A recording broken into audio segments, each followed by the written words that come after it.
لغات أساسية لفهم طفلك والتواصل الحقيقي معاه. في تربية الأطفال المشكلة مش إننا مش بنحب أولادنا، المشكلة إننا أحيانا مش بنتكلم لغتهم.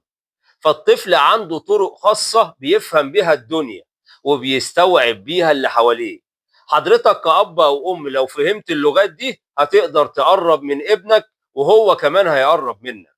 أول لغة الحركة، فالطفل مش بيحب يقعد ثابت.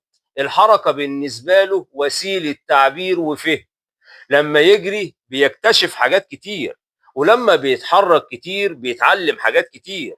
لما انت حضرتك كأب أو أم تقيده بتوتره. فالحل ما تكسرش طاقته ووجهها صح. تاني حاجة اللعب.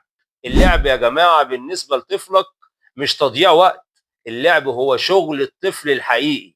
يعني من خلال اللعب بيتعلم القوانين، بيجرب وبيغلط وبيتعلم، بيعبر عن مشاعره من الآخر. الحل شاركوا اللعب بدل ما تمنعه. تالت حاجة الضحك.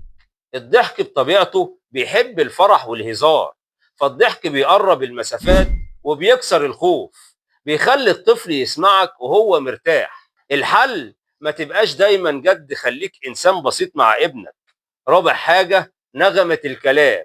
مش بس بتقول إيه، لكن بتقول له إزاي. نفس الجملة ممكن تتفهم بطريقتين: بالهدوء يعني أمان، بعصبية يعني أنت بتهدده، بأمر رفض داخلي من جوه الطفل. فالحل هنا نبرة صوتك أهم من كلامك نفسه. خامس حاجة الأمان، وده الأهم. الأمان هو الأساس لكل حاجة.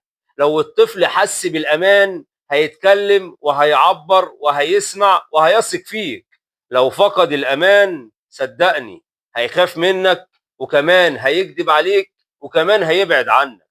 فالحل يا جماعة، يا كل أب وكل أم، خليه دايما حاسس إنك في صفه مش ضده. فالخلاصة من الآخر، طفلك مش محتاج أوامر كتير، هو محتاجك تفهم لغته. لو اتكلمت بلغته صدقني هيفهمك وهيحب يسمعك وهيقرب منك أكتر مما تتخيل.